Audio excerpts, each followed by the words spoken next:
പൂവിൻ്റെ ഇന്നത്തെ എപ്പിസോഡിലേക്ക് എല്ലാവർക്കും സ്വാഗതം. അപ്പോൾ ഇന്ന് ആദ്യം തന്നെ കാണിക്കുന്നത് അങ്ങനെ സ്വാമിയുടെ അടുത്ത് പോയിട്ട് ചന്ദ്രയുടെ അടുത്തുനിന്ന് വീട്ടിൽ ഗസ്റ്റ് വരുമെന്ന് പറഞ്ഞ് പെട്ടെന്ന് ഓട്ടോ വിളിച്ച് വീട്ടിലേക്ക് വരുന്ന ഭാമയാണ്. ഭാമ വീട്ടിൽ വന്നതിന് ശേഷം ഡോറൊക്കെ തുറന്ന് നോക്കുവാണ്. വീട്ടിനകത്ത് കയറിയിട്ട് പറയുകയാണ്, ഇപ്പോഴാണ് സമാധാനമായെന്ന് പറഞ്ഞിട്ട് ശ്രുതിനെ വിളിക്കുകയാണ്. ശ്രുതി എന്ന് വിളിക്കുകയാണ്. പക്ഷേ ശ്രുതിയുടെ യാതൊരു സൗണ്ടും കേൾക്കുന്നില്ല. അപ്പോഴേക്കും ചന്ദ്ര സ്വയം പറയുകയാണ്, ഇവള് പോയോ, ഇവളുടെ ഒച്ച എന്താണ്, സൗണ്ട് എന്താണ് കേൾക്കാത്തത് എന്നിങ്ങനെ ഭാമ പറയുന്നു.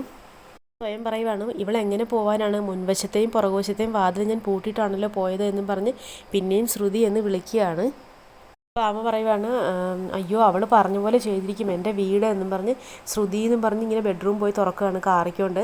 അപ്പോഴേക്കും ശ്രുതി അവിടെ കിടന്ന് ഉറങ്ങുകയാണ്. ശ്രുതി ചാടി എഴുന്നേറ്റിട്ട് പറയുകയാണ്, എന്ത് പറ്റി, നിങ്ങളെന്തിനാണ് മനുഷ്യനെ പേടിക്കുന്നത്, ഇപ്പോൾ അറ്റാക്ക് വന്ന് ഞാൻ മരിച്ചേനല്ലോ, എന്ത് പറ്റിയെന്ന് ഇങ്ങനെ ചോദിക്കുവാണ്, നീ തൂങ്ങിയില്ലേ എന്ന്. അപ്പോഴേക്കും ശ്രുതി ചോദിക്കുവാണ്, തൂങ്ങാനോ എന്ന്, അല്ല നീ മരിച്ചില്ലേ, നീയല്ലേ പറഞ്ഞത് നീ ഈ വീട്ടിൽ കയറി തൂങ്ങിച്ചാകുമെന്ന്, അതുകൊണ്ട് ഞാൻ പേടിച്ചാൽ ഓടി വന്നതെന്ന് പറയുന്നു. അപ്പോഴേക്കും ശ്രുതി പറയാണ്, എനിക്ക് വേറെ ജോലിയില്ലേ, ആൻറ്റി പറയുന്ന കാര്യങ്ങളും ആ വീട്ടിൽ നടക്കുന്ന കാര്യങ്ങളും എന്നെ അറിയിച്ചില്ലെങ്കിൽ ഞാൻ മരിക്കുമെന്നല്ലേ പറഞ്ഞത് എന്നിങ്ങനെ പറയുകയാണ്.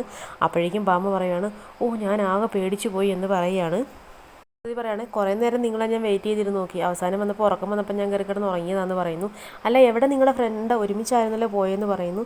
അപ്പോഴേക്കും ഭാമ പറയാണ്, അവൾ വീട്ടിലിറങ്ങി എന്ന് പറയുന്നു.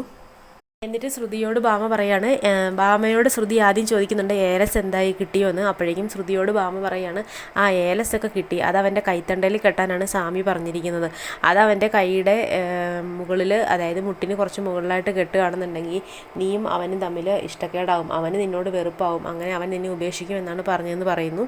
അപ്പോൾ ശ്രുതി ചോദിക്കുവാണ്, ഇതൊക്കെ നടക്കുമോ എന്ന് ചോദിക്കുന്നുണ്ട്.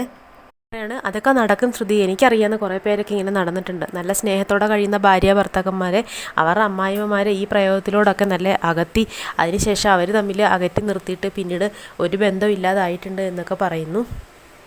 സ്വാമി പറയുവാണ്, സ്വാമി ഈ കാര്യത്തിലൊരു പ്രഗത്ഭനാണ്, നല്ല ശക്തിയുള്ള ഏലസാണ് സ്വാമി ജപിച്ചു കൊടുത്തിരിക്കുന്നത്, എന്തായാലും നിങ്ങൾ രണ്ടുപേരും ഉടനെ തന്നെ പിരിയുമെന്ന് പറയുന്നു. എന്നിട്ട് ശ്രുതി ചോദിക്കുവാണ്, ഇനി എന്ത് ചെയ്യും ആൻറ്റി എന്ന്. അപ്പോഴേക്കും ഭാമ പറയുവാണ്, എനിക്ക് അറിഞ്ഞുകൂടാ, നീ അങ്ങ് ചെല്ലെന്ന് പറയുന്നു. അപ്പോഴേക്കും ശ്രുതി പറയുകയാണ്, ശരി എന്ന് പറഞ്ഞിട്ട് ശ്രുതി അവിടെ നിന്ന് പോവുകയാണ്. ഭാമ കട്ടിൽ വന്നിരുന്നിട്ട് മുകളിലോട്ട് ഇങ്ങനെ നോക്കിയിട്ട് പറയുകയാണ്, എൻ്റെ ദൈവമേ ഞാൻ പേടിച്ചു പോയി എന്ന്. ഇരിക്കുന്നത് വർഷയാണ്. വർഷ ബെഡ്റൂമിൽ ഇങ്ങനെ ഇരിക്കുകയാണ്. ബെഡിൽ ഇരുന്നിട്ട് വർഷ ഇങ്ങനെ ഭയങ്കര കരച്ചിലാണ്. എന്നിട്ട് വർഷ ഓർക്കുകയാണ് ആ ഡബ് ചെയ്ത സീരിയലിലെ ആ ക്യാരക്ടറിൻ്റെ ഡെലിവറിക്കുണ്ടായ പെയിനൊക്കെ ഇങ്ങനെ ആലോചിച്ചിട്ട് വർഷ പറയുകയാണ്, എനിക്ക് വയ്യ, എനിക്ക് പേടിയാണ്, ഞാൻ ഈ കുഞ്ഞിനെ പ്രസവിക്കില്ല, എനിക്ക് പറ്റില്ല എന്ന് പറഞ്ഞ് ഇങ്ങനെ സങ്കടപ്പെട്ടിരിക്കുകയാണ്. അതിനുശേഷം കാണിക്കുന്നത് വിളക്കൊക്കെ തുടച്ച് വെച്ചുകൊണ്ടിരിക്കുന്ന രേവതീനെയാണ്. അങ്ങനെ വിളക്കൊക്കെ തുടച്ചുകൊണ്ടിരിക്കുമ്പോൾ അങ്ങോട്ടേക്ക് സച്ചി വരികയാണ്. അപ്പോൾ സച്ചി വന്നിട്ട് പറയാണ്, എപ്പം നോക്കിയാലും ഒരേ പണി തന്നെയാണല്ലോ എന്ന്. അപ്പോഴേക്ക് രേവതി പറയാണ്, ഞാനിപ്പോൾ സച്ചിയേട്ടൻ്റെ കാര്യം വിചാരിച്ചതേ ഉള്ളൂ എന്ന്. ഉടനെ സച്ചി പറയാണ്, നീ ആദ്യം കൈയൊക്കെ കഴുകിയിട്ട് വരാൻ പറയുന്നു. അപ്പോഴേക്കും രേവതി ചോദിക്കണം, എന്താണ് കവറിലെന്ന്, നീ കൈ കഴുകിയിട്ട് വാ എന്ന്. അപ്പോഴേക്ക് രേവതി പറയാണ്, അപ്പോൾ എന്തോ കഴിക്കാനുള്ള സാധനമാണെന്ന് ഇങ്ങനെ പറയുന്നു. എന്നിട്ട് പറയാണ്, അതൊന്നും പറ്റില്ല, നീ പോയി കൈ കഴുകിയിട്ട് വരാൻ പറയുന്നു. അപ്പോഴേക്കും രേവതി പറയണം, അതവിടെ വെച്ചേരെ, ഞാൻ ഇതൊക്കെ തുടച്ചിട്ട് കഴിച്ചോളാന്ന്. ഉടനെ സച്ചി അതിൻ്റെ പുറത്തുനിന്ന് ജിലേബി പുറത്തെടുക്കുവാണ്. ഉടനെ രേവതി പറയാണ്, ജിലേബിയാണോ എന്ന്. അപ്പോൾ രേവതി പറയാണ്, എന്താണ് പതിവില്ലാതെ, ഇതിങ്ങനൊന്നും വാങ്ങാറില്ലല്ലോ എന്ന്. അപ്പോഴേക്കും സച്ചി പറയാണ്, ഞാൻ ഓട്ടം പോയപ്പോൾ വാങ്ങിയതാ, ആ കമല ബേക്കറിയിൽ നിന്ന് വാങ്ങിയതാ, നല്ല ജിലേബിയാണെന്ന് പറയുന്നു. രേവതി പറയാണ്, ഞാൻ പിന്നെ കഴിച്ചോളാന്ന്. ഉടനെ സച്ചി എടുത്ത് കൊടുക്കുവാണ്, ഇന്ന് ഞാൻ തരാം, നീ കഴിക്കാൻ പറയുന്നു. അപ്പോൾ രേവതി പറയണേ, എൻ്റെ പൊന്ന് സച്ചിയേട്ടാ, ഞാൻ പിന്നെ കഴിച്ചോളാന്ന്. ഉടനെ സച്ചി പറയുകയാണ്, ഞാനത് മറന്നുപോയി, ഇതൊരു കൂട്ടുകുടുംബമാണല്ലോ അല്ലേ, ആരെങ്കിലുമൊക്കെ കാണുമല്ലോ അല്ലേ, കഴിക്കാൻ പാടില്ലല്ലോ, അതല്ലേ കാര്യം നീന ചോദിക്കുന്നു. സച്ചി പറയാണ്, നീ ഇവിടെ വന്നിരുന്നേന്നും പറഞ്ഞിട്ട് അടുത്ത് കൊണ്ടുവന്ന് ഇരുത്തിയിട്ട് ആ ജിലേബി കൊടുക്കുവാണ്. രേവതി ഒന്ന് കടിച്ചതേ ഉള്ളൂ. കഴിച്ചു കഴിഞ്ഞപ്പോഴത്തേക്കിനും സച്ചി പറയാണ്, ബാക്കി കൂടി കഴിക്കാൻ. ഉടനെ രേവതി പറയാണ്, അതെ എനിക്കിപ്പോൾ വേണ്ട, ഞാൻ പിന്നെ കഴിച്ചോളാം എന്ന് പറയാണ്. എന്നിട്ട് രേവതി ഇങ്ങനെ മുകളിലേക്ക് താഴേക്കൊക്കെ നോക്കുകയാണ്. അപ്പോൾ സച്ചി പറയണം, അവിടെ ആരുമില്ല, നീ കഴിക്കാൻ പറയുന്നു. വേണ്ട, ഞാൻ പിന്നെ കഴിച്ചോളാം എന്ന് പറയാണ്. എന്നിട്ട് പറയണേ, മുകളിൽ പോയിട്ട് വരുമ്പം ആ ഭസ്മത്തട്ടും കൂടി ഒന്ന് എടുത്തുകൊണ്ട് വരുമോ, അതും കൂടി ഒന്ന് തുടച്ച് വെക്കാമെന്ന് പറയുന്നു. അപ്പോഴേക്കും സച്ചി പറയാണ്, എപ്പം നോക്കിയാലും ഇങ്ങനെ പണിയാണോ, ഒന്ന് തീരുമ്പോൾ അടുത്ത പണി ചെയ്തുകൊണ്ടിരിക്കുകയാണോ എന്നിങ്ങനെ ചോദിക്കുകയാണ്. രേവതി പറയാണ്, ഒന്ന് എടുത്തോണ്ട് വാ സച്ചിയേട്ടാ എന്ന്. ഉടനെ സച്ചി പറയാണ്, ഞാൻ എടുത്തോണ്ട് വരാം, സമ്മതിച്ച് തന്നിരിക്കുന്നു, ഓരോ പണികൾ ഇങ്ങനെ മാറി മാറി എന്നും പറഞ്ഞിട്ട് മുകളിൽ പോയി ഭസ്മത്തട്ട് എടുക്കാൻ പോവുകയാണ്. അപ്പോഴേക്കും ആ ജിലേബി രേവതിയുടെ കയ്യിൽ കൊടുത്തിട്ട് പോയി. എന്നിട്ട് പറഞ്ഞ് ഇത് ഇവിടെ നിന്ന് കഴിക്കാൻ പറയുന്നു. അങ്ങനെ രേവതി ആ ജിലേബി ഇങ്ങനെ കഴിച്ചുകൊണ്ട് സച്ചി പോകുന്നത് നോക്കിക്കൊണ്ട് ഇങ്ങനെ ഇരിക്കുകയാണ്. അങ്ങനെ സച്ചി മുകളിൽ പൂജാമുറിയിൽ ഭസ്മത്തട്ട് എടുക്കാൻ പോകുമ്പോഴേക്കും ആ ഭസ്മത്തട്ടിനകത്ത് ഇങ്ങനെ ഒരു ഏലസ് ഇരിക്കുന്നു. സച്ചി അതെടുത്ത് നോക്കിയിട്ട് പറയാണ്, ഇത് ഏലസോ, ഇത് ആര് വാങ്ങിയതായിരിക്കും, രേവതി ആയിരിക്കും എന്നും പറഞ്ഞ് അതും കൊണ്ട് താഴേക്ക് ഇറങ്ങി വന്നിട്ട് രേവതിയോട് ചോദിക്കുകയാണ്, രേവതി നീ അമ്പലത്തിൽ നിന്ന് വല്ല ഏലസ് ജപിച്ച് വാങ്ങിയായിരുന്നു എന്ന്. അപ്പോൾ പറയുന്നു, ഞാനില്ല എന്ന് പറയുന്നു. അല്ല, ഞാനോർത്ത് നീ വല്ല പൂജാരിയെ കൊണ്ട് ജപിച്ചതായിരിക്കും, അതായത് ഒരു ഏലസാണെന്ന് പറയുന്നു. അപ്പോഴേക്കും രേവതി പറയുകയാണ്, ഇത് എവിടെ നിന്ന് കിട്ടിയതാണെന്ന് ചോദിക്കുന്നു. അത് മുകളിൽ പൂജാമുറിയിൽ ഭസ്മത്തട്ടിനകത്ത് ഇരുന്നതെന്ന് പറയുന്നു. എന്നിട്ട് സച്ചി പറയാണ്, എങ്കിൽ പിന്നെ അമ്മയായിരിക്കും എന്ന് പറയുന്നു. അപ്പോൾ രേവതി പറയാനാണ്, അത് ഞാനിങ്ങനെ അറിയാനാണെന്ന്.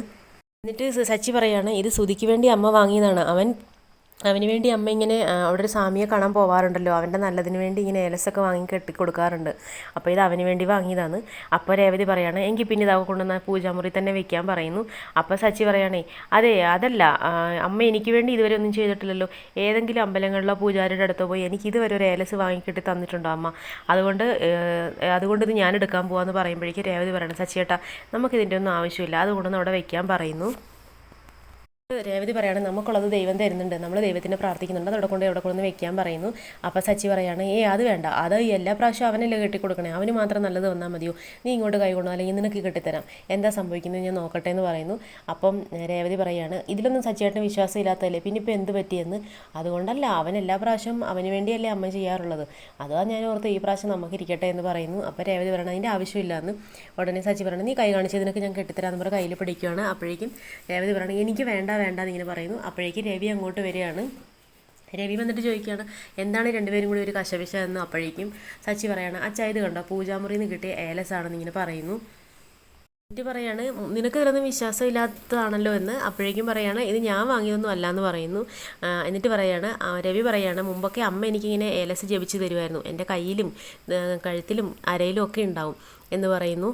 എന്നിട്ട് ചില സ്വാമിമാരങ്ങനെ ചെയ്യുമ്പോൾ നല്ല വിശ്വാസവും നല്ല ബലവുമാണ് അതിനെന്ന് ഇങ്ങനെ പറയുകയാണ്.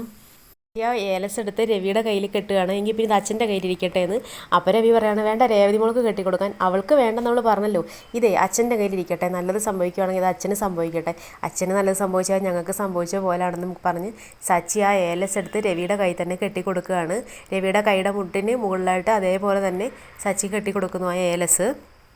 രവി പറയാണ്, എടാ നല്ല ഉദ്ദേശത്തോടെ തന്നെ മേടിച്ച ഏലസാണ് ഇത്, ഏലസിന് നല്ലതും ചീത്തയൊക്കെ ഉണ്ടെന്ന് പറയുന്നു. അപ്പോൾ സച്ചി പറയാണ്, ആർക്കറിയാന്ന്. അപ്പോൾ രവി പറയണേ, ആർക്കറിയാമെന്ന്.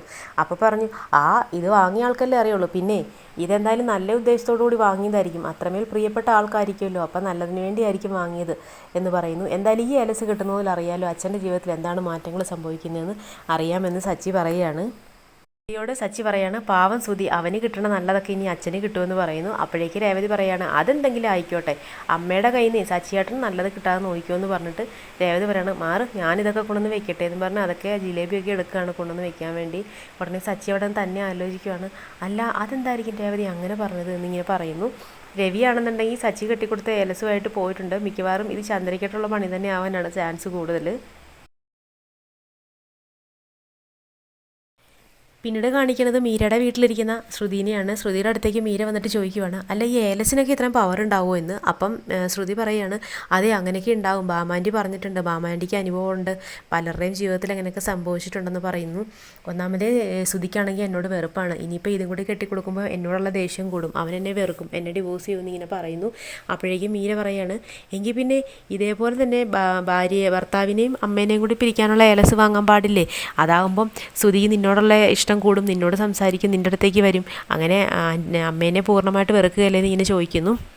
അപ്പോൾ ശ്രുതി പറയാണ്, ഉണ്ട്, അതിനുള്ള ഏലസ് ഉണ്ടെന്ന് ഇങ്ങനെ പറയുന്നു, എല്ലാത്തിനുള്ള ഏലസ് ഉണ്ട് എന്ന് പറയുകയാണ്.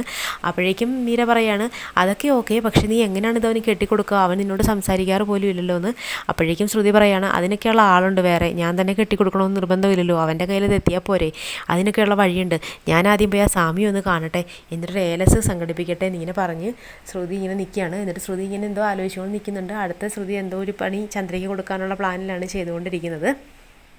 വലിയ പ്ലാനിങ്ങിലാണ് വീണ്ടും.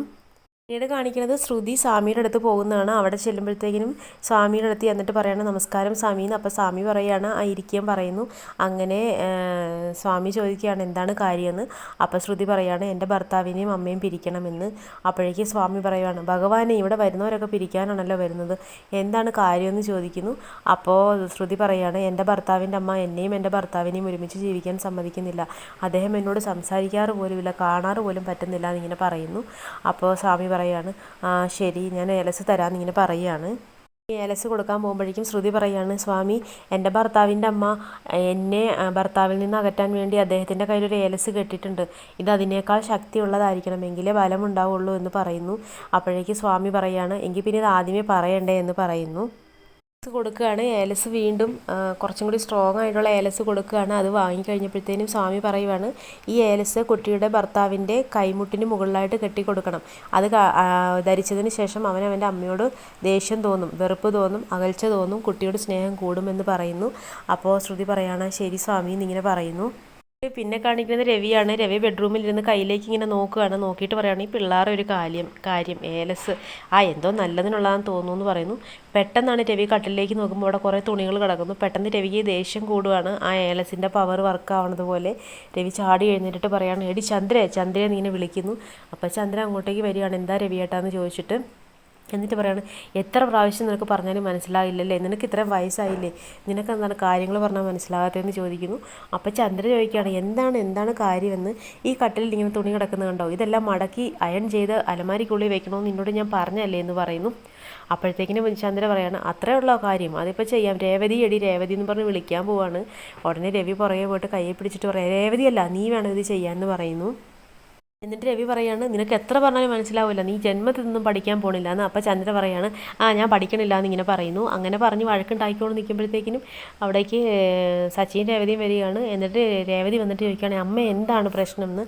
അപ്പോഴേക്കും രവി പറയണം ഒന്നുമില്ല മോള് പൊക്കോളൂ എന്ന് പറയുന്നു. അപ്പോഴേക്കും സച്ചിയോട് ചന്ദ്ര പറയാണ് നീ എന്തിനാണ് ഇങ്ങോട്ട് വന്നത്, നിന്നെ ആരാ വിളിച്ചതെന്ന് ചോദിക്കുകയാണ്.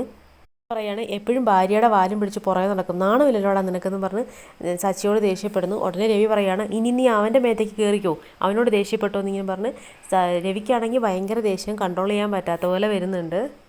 എന്നിട്ട് പറയാണ് രവി പറയാണ് ഇങ്ങനെ പറഞ്ഞു തന്നെ പറഞ്ഞുകൊണ്ടിരിക്കുകയാണ് നീ അങ്ങനെ ചെയ്തില്ല, ഇങ്ങനെ വൃത്തിയില്ല, നീ അങ്ങനെ ചെയ്ത് വെക്കണില്ല, അടുക്കും ചിട്ടയില്ല, നിനക്ക് എന്താണ് ഇത്ര നാളായിട്ടൊന്നും അറിയില്ലേ, നിനക്ക് വയസ്സായില്ലേ എന്നൊക്കെ പറഞ്ഞുകൊണ്ടിരിക്കുമ്പോഴത്തേക്കിനും ചന്ദ്ര പറയാണ് എടി നിന്നോട് ഞാൻ പറഞ്ഞതല്ലേ ഇതൊക്കെ ഒന്ന് മടക്കി ഇസ്തിരി ഇട്ട് വെക്കണമെന്ന്.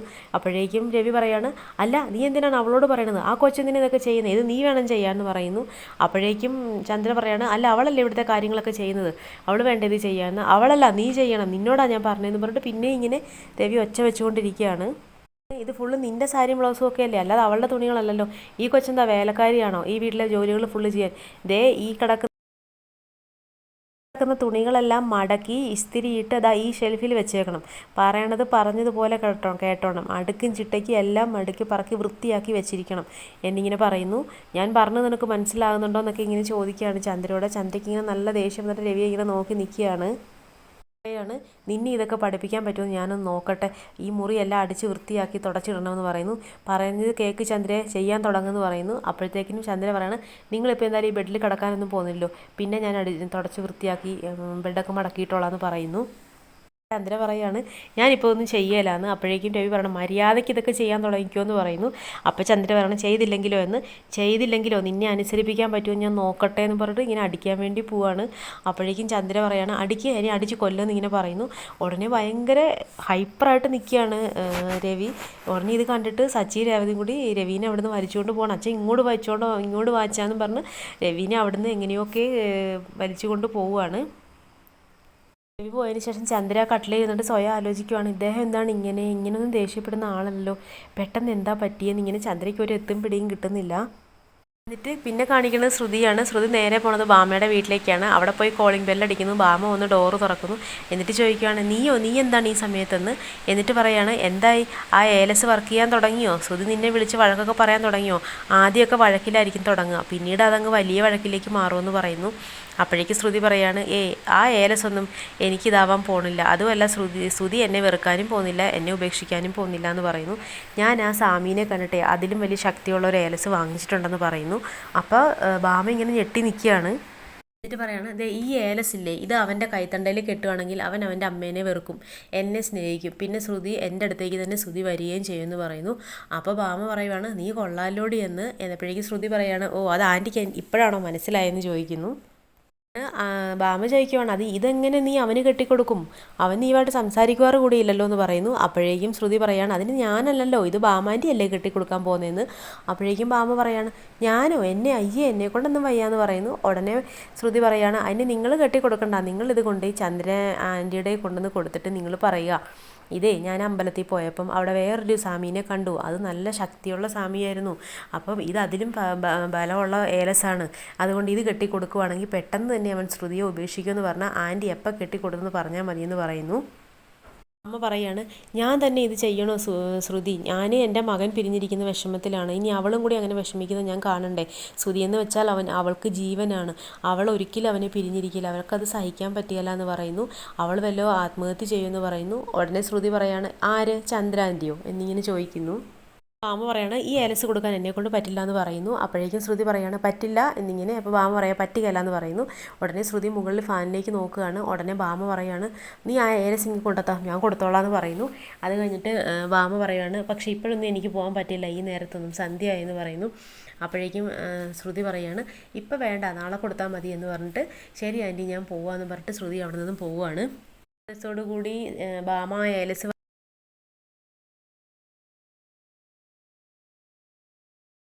അങ്ങനെ ആ ഏലസ് വാങ്ങി ഭാമ കയ്യിൽ വെച്ചിട്ട് ഇങ്ങനെ ആലോചിച്ചുകൊണ്ട് നിൽക്കുകയാണ്. എന്നിട്ട് ഭാമ സ്വയം പറയുകയാണ് ചന്ദ്ര എന്നോട് പൊറുക്കടി, വേറെ വഴിയില്ലാത്തതുകൊണ്ടാടി എന്നിങ്ങനെ പറയുന്നു. അങ്ങനെ ഇന്നത്തെ എപ്പിസോഡ് അവസാനിച്ചിരിക്കുന്നു. നമ്മുടെ ചാനൽ എല്ലാവരും സബ്സ്ക്രൈബ് ചെയ്യണം. നാളെ അടുത്ത എപ്പിസോഡിൽ കാണാം.